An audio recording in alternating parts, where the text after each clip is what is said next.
All right. Hello, everybody. Welcome to the Dash Core Group Development Update today. My name is Balaj, and I'm here with the DCG's development teams. We are here with the platform, mobile, and core teams.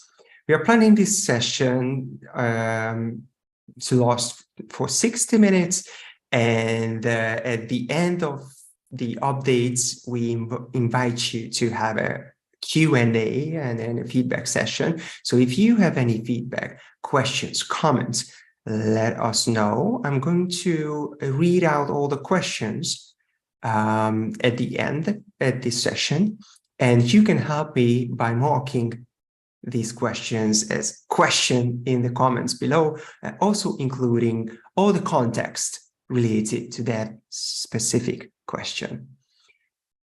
So thanks for being with us today. And without further ado, let's start with the platform teams. Sure. And I'll start by giving a quick overview. Thank you very much. Thanks. So we had Ivan, Igor, Lukasz, and myself on testing and fixes. We got a few pretty big tests and fixes done in the last 2 weeks. We have Wisdom on the state sync, and he has a good update there. And on the platform terminal interface, me and Evgeny, the terminal interface is basically an easy mechanism to query platform from terminal, so it makes things a lot easier for us developers. Okay, let's go on to the next slide.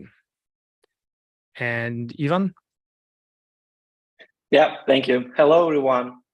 As usual, we would like to share the main efforts what we had during the sprint. And this is the first one, a problem what we got on testnet. But before I start, I would like to explain how the chain is starting, so you will better understand the problem.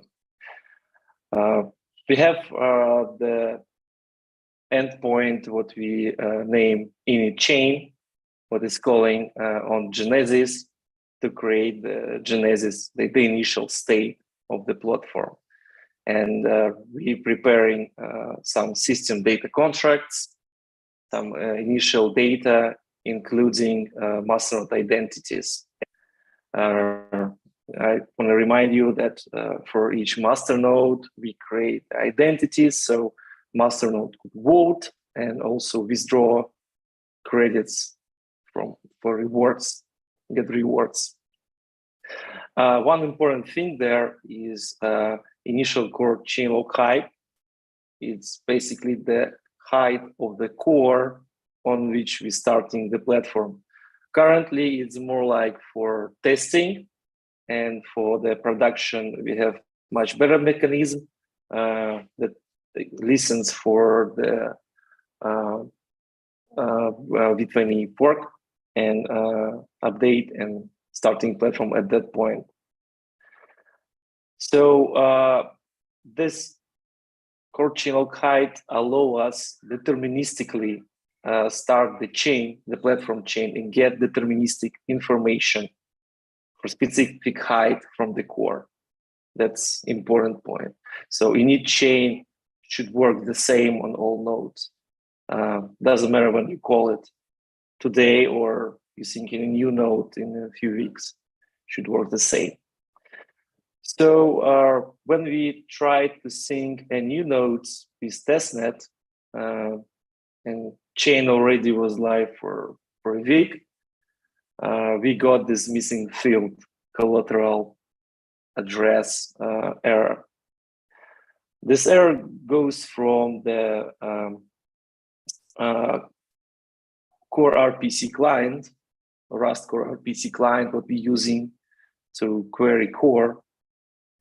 And this command was specifically made for the platform, and it protects this diff, and it returns the information for the quorums and master nodes, including the changes So you can specify the heights and you'll get the updates between these heights, which is very convenient for us.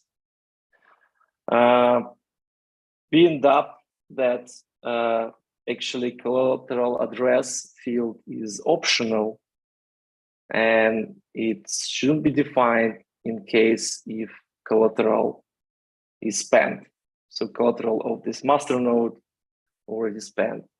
But at the point of time when you're calling this, and it's not supposed to return you such master nodes as added because they already invalid. That headed us to the direction that's probably this information is not actually deterministic according to the time when you call this. We worked on this problem together with the core team to investigate what the issue is. And thanks to DCS, we figured out that actually this field getting information not from this initial core height, what we're passing to the RPC command, but from the current tip of the core blockchain. So basically depends on the timing when you call it. And it causes issue when you are trying to sync a new node again, the connected new node for the network. And at this point in time, the master node, what was an initial list when actually the chain was started, already moved its collateral. Yeah, so that's the issue. And Adi says, do you want to provide more information on the fix what you made? Yeah, sure. So quickly, so ProteX list diff is the equivalent of ProteX diff, but instead of returning the simplified master node entries, it provides the full state of a master node. And so when requesting ProteX list diff on a specific height in the past, and in the meanwhile, a master node has spent their collateral between this height and the tip, then ProteX list diff was unable to basically construct the collateral address field, since we don't store UTXO states for each height. UTXO is the set of the unspent transactions. And so this was causing, in some cases, to miss the collateral address field. So hopefully we managed to find a way to construct this in such scenarios, basically by constructing the transaction from the collateral output. So I feel that we still know, and return safely the collateral address. So this major issue was fixed. Yeah, thank you. Thank you very much. Woo! Well, let me say something because I didn't completely understand, Ivan. If I'm not mistaken, the collateral address here, it isn't being used in platform. So basically the problem was not that we didn't need the collateral address. What was actually happening was it was being saved, and because it was being saved, one was being saved as nothing, the other one was being saved as something, and you thought that this would cause a non-determinism issue. Is that correct? Yeah, that's also, but the actual problem was that RPC client, Rust RPC client, it didn't expect collateral address to be optional to be none. That caused the error. So it would just crash, basically. Yes. Yeah, that's what happened. Thanks. Now I understand better. Okay, on to issue 2. I am on this issue. So this one was actually quite funny. The proposed protocol version 0. So when we start the network, it starts off on protocol version 1. We've started on 1 just because it maybe sounded better than starting on 0 for a version. And because of that, we were able to see this beautiful issue. So I'll get to why epochs are now 1 hour long on testnet. It's for testing purposes, and I have a slide on that. But just so people can understand, epochs are now 1 hour instead of 18 days, and this allows a lot of epochs to happen. And well, when the proposer wasn't changing their version, so they have version 1 and they want to go, I mean, they don't want to change their version, they want to keep 1. Tenderdash would instead tell back 0, and 0 was like a magical value that basically meant no change. The client, the drive side, drive ABCI side, didn't know that special logic, so it basically thought that other proposers all wanted to go to this new version 0 from version 1, and enough nodes voted for version 0. It was locked in and it was activated, and then the nodes all were like, wait, we don't have version 0, and they all crashed. So there is a big silver lining here. We just had our first upgrade, believe it or not, from version 1, or downgrade, if you will. So the whole mechanism worked, and we had an upgrade on testnet. I was going to test this at a later time, but no, it worked. We saw nodes voting, and when enough nodes voted for a version within a window, it was locked in, and then it was activated. The only thing here is that they were voting for something that they weren't supposed to. So the fix was basically now, if Tenderdash will always report the version that that the proposer is proposing, and it won't mark it as 0 if there's no change. Pretty easy change. Pretty easy fix. Yeah, so let's go on to the next issue that I solved, and that's masternode identity unique keys. So this one was also pretty fun. Basically, the operator is a unique key in the system, and it's a BLS key. In core, it is unique, 100% unique. So because of that, we put it as unique in platform. So 2 operators can never have the same key. But there are 2 issues with this. The first one is, if somebody wanted to destroy the system, all they would have to do is take a BLS key, put it into any identity that they have, and then register a masternode with the same key. The masternode would come from core, and there would be, that key would already exist in the system, and it would result in a crash.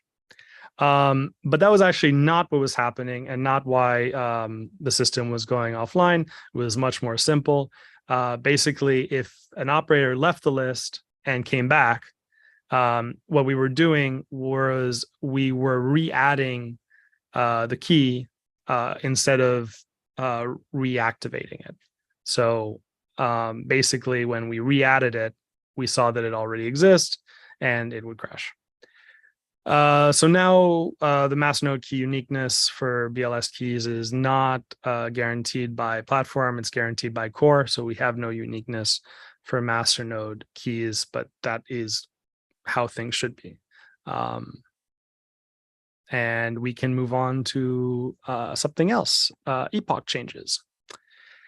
So basically, a lot of stuff happens on epoch change. Evo nodes are paid, versions can change, fees can change, and there's some small system cleanup. There's actually more ways that the system can fail on the epoch change than on anything else. And because of this, we want to test it a lot.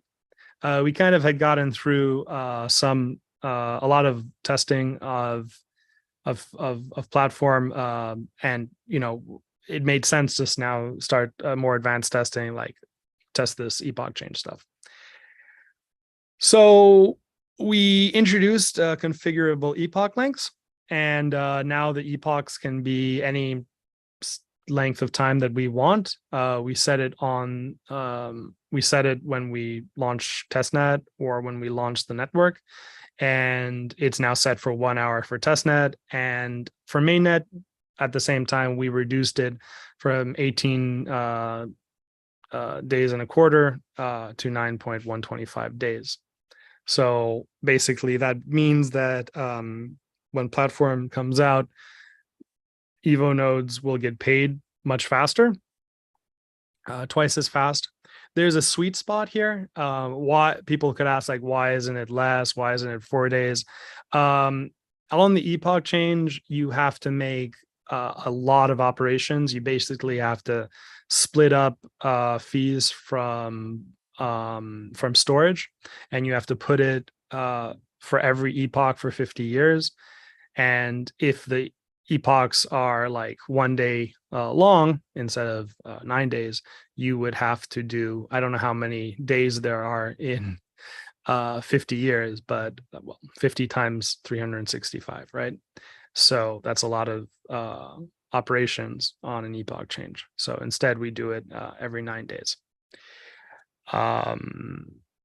Yes. And oh yes, one thing that also happens, Evo nodes are paid, but I forgot to say the epoch storage fees are pushed into the epoch distribution pools. That's a very expensive operation. That's why our epochs can't be too low in time. But it makes sense that they're now they're the less, because we chose 18 days when there were 4,000, when there were going to be like 3,600 nodes, and with only, much less Evo nodes, we can choose 9 days.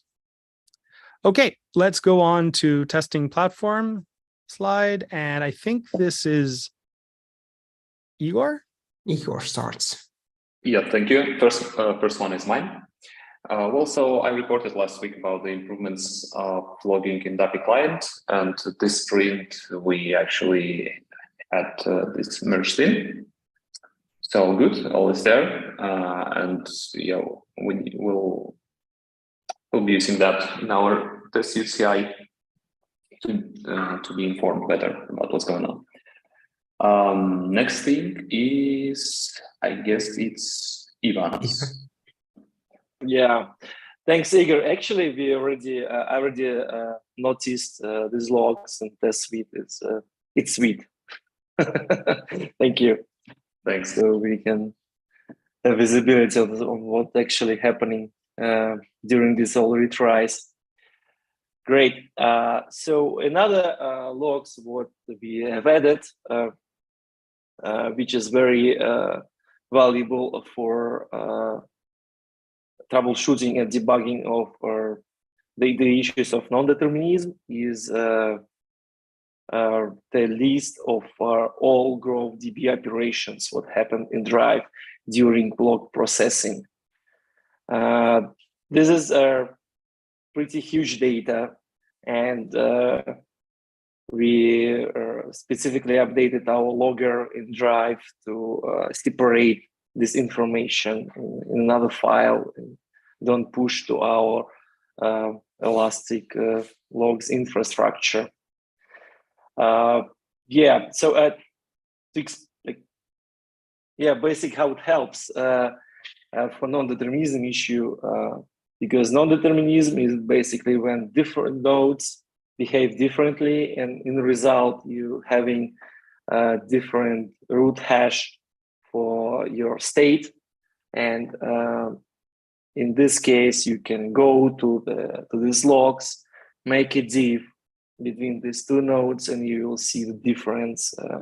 So what operations are, like which operations are different, and you should give you an idea what could be. Yeah. Another small thing is we just added more logs. It's probably even from the previous sprint, and we just merged it this sprint. So just more logging, and we added. We also added the configuration to the dashmate to expose drive logs and tender dash logs. The logging for drive, we changed the interface of the structure of the configuration file. So now you can define as many logs as you want, with different format, the level, and you can even provide the logger specification string, based the same thing what you could use in env-logger in Rust log environment variable. So it's very flexible, I would say. So we can log everything in a different way. Lukasz, could you help me with the last two, please? Yeah, hi. So basically, there were two issues fixed in TenderDash. First one was just a logging issue where we log invalid or not so consistent message when some app hash mismatch is detected. So this happens when we have some like consensus issues between Drive and TenderDash, and it wasn't clear what's happening. So this one is fixed in some PR that will be merged later on, because it's just, I'm just putting multiple logging fixes into this one. So it's still pending some improvements of the logging part. And second one is that the log file path setting that we added previously, few weeks or months ago, didn't actually work. It was fixed during last review, but in this sprint, we just finalized that and merged. And we released TenderDash 1.13.3 that has these fixes. And also the fixes from Sam that he mentioned earlier about the versioning and upgrading. Okay. Thank you, Lukasz. Thank you very much. You might wonder why you're hearing all the time logs, but actually, I will remind you that we are on testing phase, and logs are actually the treasury for us. There you can grab the valuable information, how to fix the issue and that's why we're working a lot on them. Yeah, thank you. Oh, yeah. Mitigate ADN homograph attack in DPNS. We talked about it in details previous review. It's an additional improvement for DPNS data contract. So now you are not able to register similar names. So like the letters like O and 0 and IL and 1. We basically are duplicating such, do not allow to duplicate such symbols for the domain name, but not for the part what you see in your application, but for our internal normalized form. Yeah. Next one. It was pretty interesting one actually. In HPMN 23 and 33 failed on testnet last week, and we tried to figure out what's going on there. We saw 2 data contract update transitions in the block. And these 2 nodes, they process them differently and return the error, consensus error, that this contracts has incorrect versions. And so during the investigation, we figured out that our data contract cache, what we have for the state and for the block, to speed up the block processing, so we don't need to fetch contracts on every state transition. And we actually using contracts a lot during the block processing. So we found some issues in the caching mechanism, how we deal with it, and we fixed that eventually. The next one, it was also the failure on testnet. So someone submitted a data contract that failed. Fortunately, it wasn't checked before the processing, so chain didn't hold, but it's still the issue. And we figure out that our code doesn't support the array types, and we did it on purpose. So we would like to add this functionality in further versions, but not for the MVP. But our validation logic allowed it, basically. So validation say it's fine, but the actual execution failed. So we disabled array types for validation as well. In this case, such contracts, you'll see that the error, like this contract contains array type, and they're not allowed. We also worked on the error handling in Drive ABCI. There were 2 changes. The first one, we noticed that we are not recording the actual error in our block results. So a client, when broadcast the transaction, it's not getting back the information about the error, what happened, just getting back the error code, which is not enough to recover this error information on the client side. So this was fixed. And next one, Igor, could you please elaborate? Yeah, sure. So we are finally done with the Drive query endpoints and error handling for them. We also added a bunch of tests to validate all the valid and non-valid arguments, like invalid identifiers or limit in document query, and pretty much anything you could give to the system. Yeah. And also we are done with the Rust Dashcore RPC integration tests. I would say we're not completely done. There are some endpoints that left, but the important ones that we are using in Drive are covered. So we're good on that side. Thanks.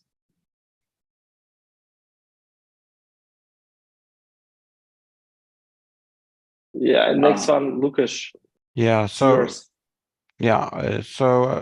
we have a small library that is used for connectivity between Drive and TenderDash, and this library had some deadlock scenario where if TenderDash was sending messages too fast to Drive, it basically got a deadlock and hung without any activity and any logs. And this is already fixed and released, so we are using that fixed library. So I guess that's it when it comes about testing of the platform. And on the next slide, I think we are moving to Rust SDK. So Rust SDK is just a software development kit that should make it much easier for external developers, I mean outside of the dash core group to use the platform. Also, the intended audience is our mobile team that needs some features to write the mobile wallet and stuff like that. So this Rust SDK is moving forward for a few sprints now. Right now, we have quite a good progress in terms of proof verification feature, which is there. It's quite well tested right now, and in review, we are just handling some minor issues that we need to decide how to solve to make the code correct and clean. And hopefully we'll merge that in a few days.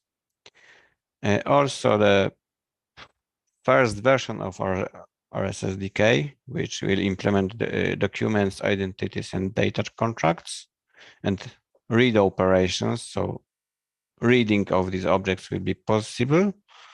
It's in review. And after the review and any fixes that will be needed, we will be able to merge that, and it will be useful, usable for users who want to give it a try for their read-only operations. And last part of that is the mocks feature. So basically the SDK can be mocked. So external developer who will try to use the platform but doesn't want to use the test or production environment, production chain, basically can just define some mock requests and responses and work with the SDK offline without any connectivity. And on the next slide, we can see an example of how to use that SDK. So the goal here was to hide all the complexity as deep as possible and make operations as easy as possible. First of all, we need to connect to the platform, so we need to provide some address of the platform and credentials. At this point, we require dash core to be set up, and we need a core username and password to connect to it. But in the future, we will get rid of that requirement. But at this point, we need that. So once we generate and configure the SDK, we can just create some criteria like the identifier of the item that we want to fetch. Here we define contract ID by just passing some bytes from some constant. And then we just call the method fetch on the data contract. And this should do the whole magic in the background. That magic includes connecting to the platform using our DAPI, and then fetching the proof. So the data contract is proven, right? And then once the proof is fetched, we validate that proof locally using both GroveDB proof algorithms and using cryptographical proof from TenderDash. And once it's all validated, the data, I see a typo here, but the data contract object will be returned and set as an option. If that option is none, it means we didn't find the item. If it's some, then we have the data contract there. This is just part of some example code that we have in the repository. So if anyone is interested in that, please ask questions and we can either answer them here or point you to respective pull request. And that's it when it comes to Rust SDK. Thank you very much, Łukasz. Sam, would you take over? Sure. So for the platform terminal interface, there was some cool things that I did. I was trying to push to do a demo today, but sadly testnet's down. So because testnet's down, I can't really do a demo. And there's also some other things that I didn't completely finish. But one good part that I did do was creating a wallet integrated wallet in the terminal interface. Very, very basic wallet, nothing fancy at all.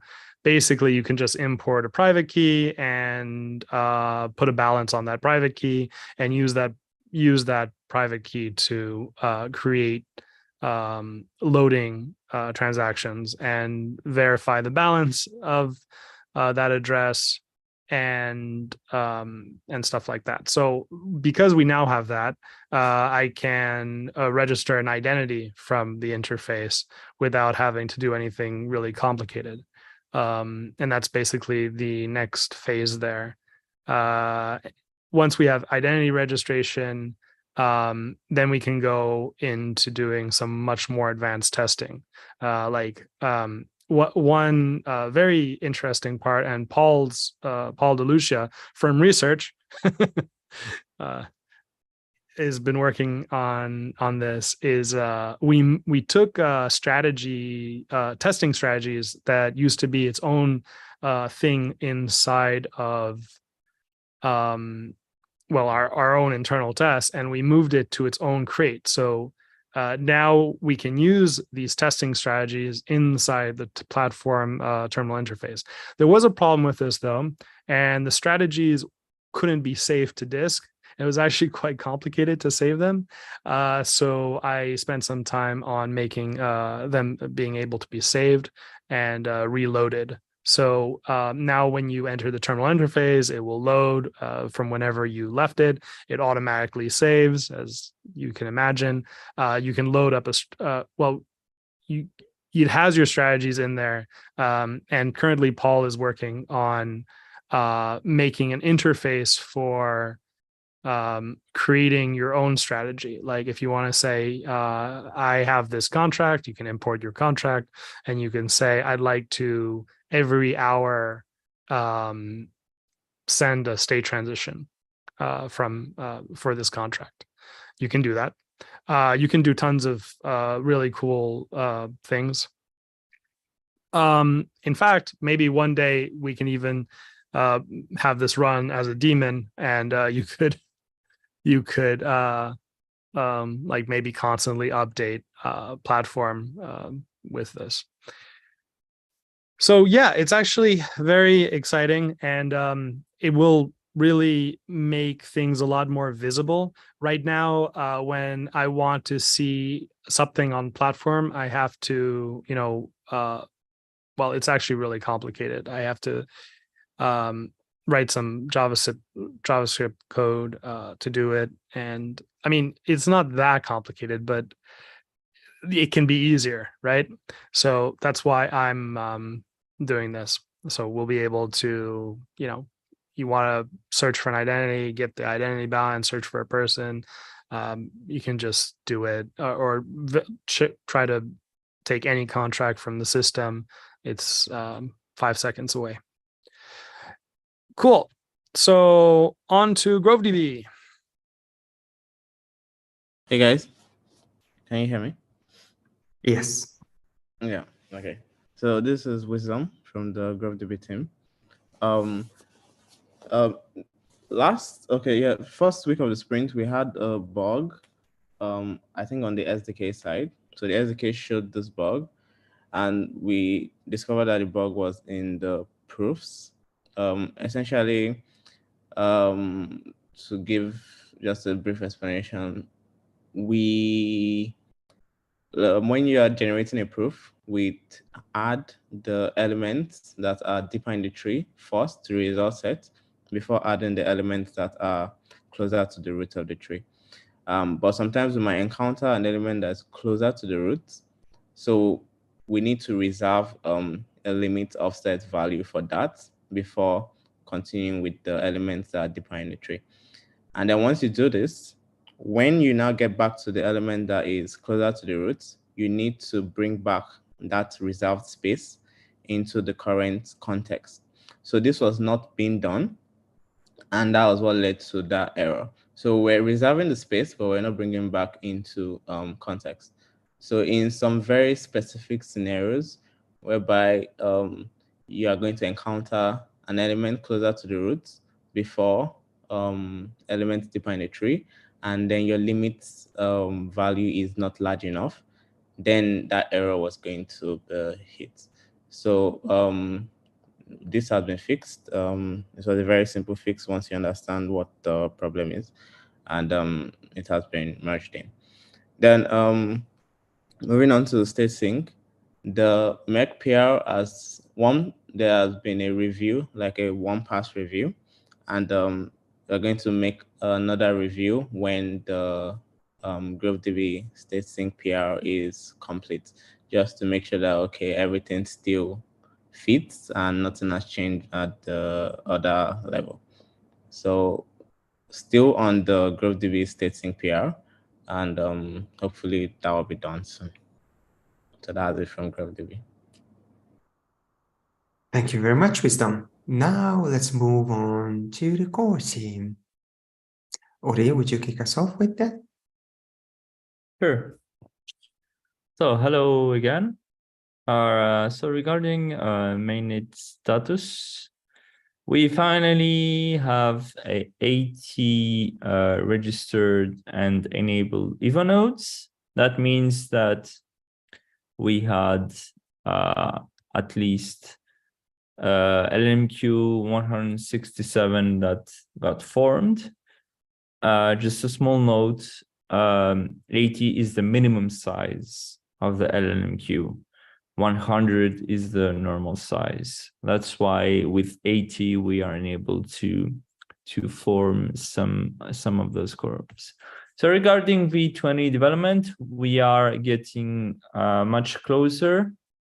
All big tasks that we keep mentioning since the beginning are completed.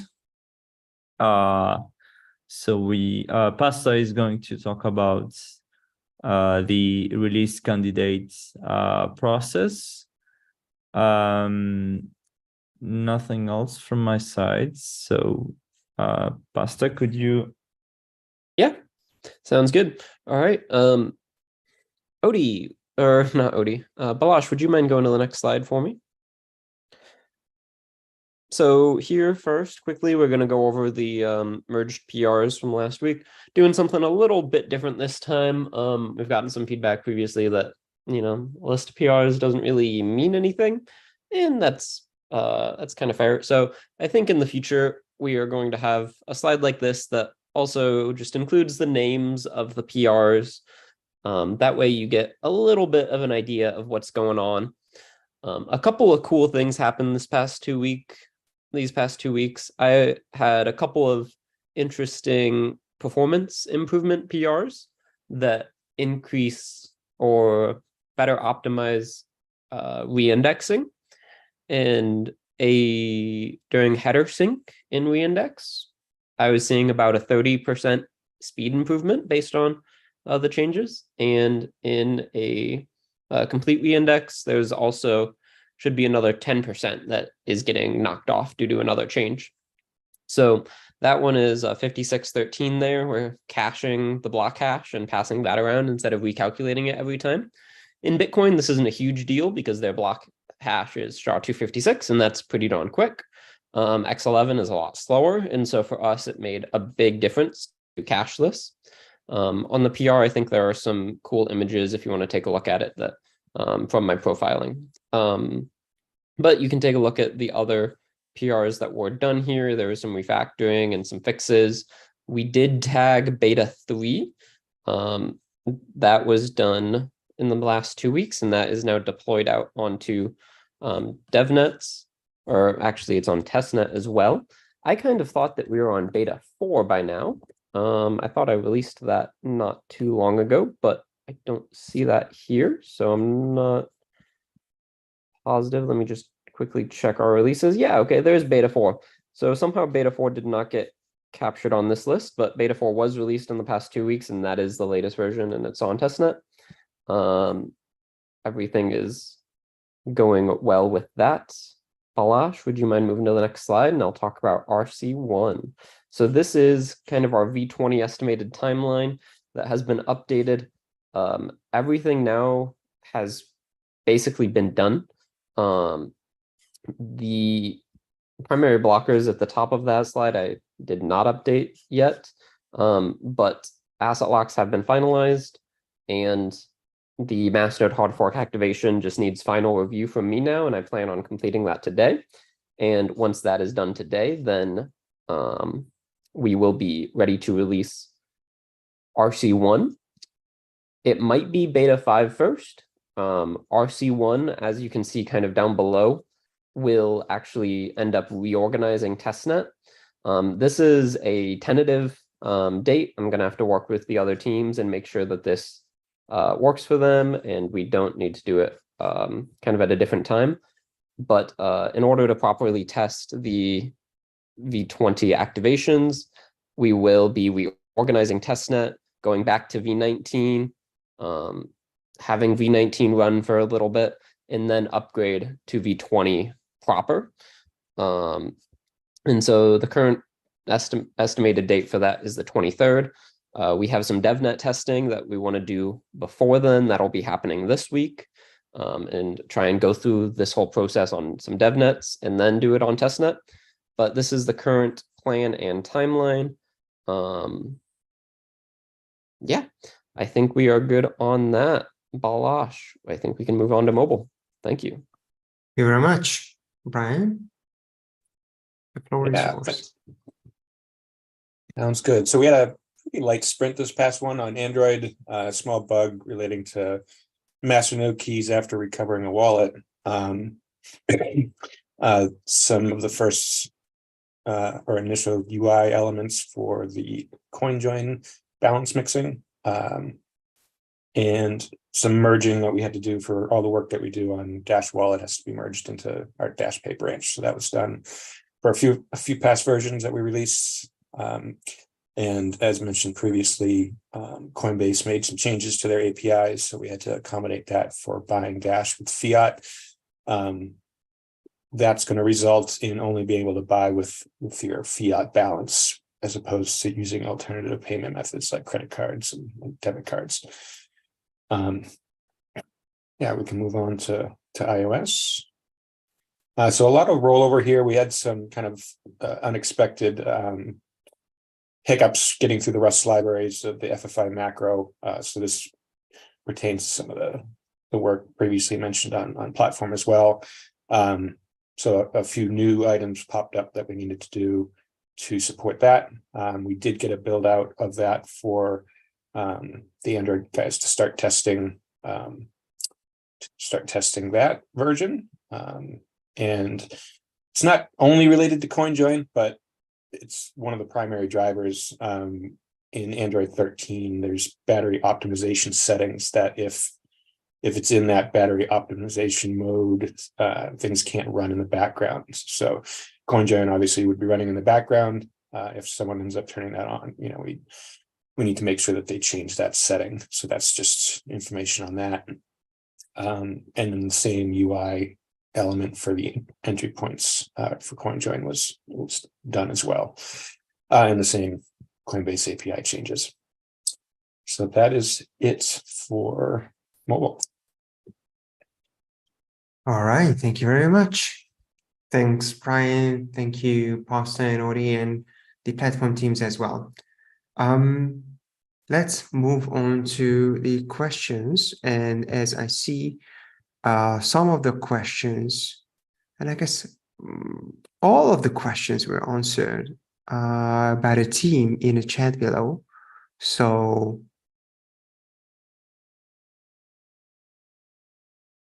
I'm looking at Ivan. Ivan, do you think there's anything that you would like to highlight or share from the questions you answered? To be honest, not sure. All right. Something should add.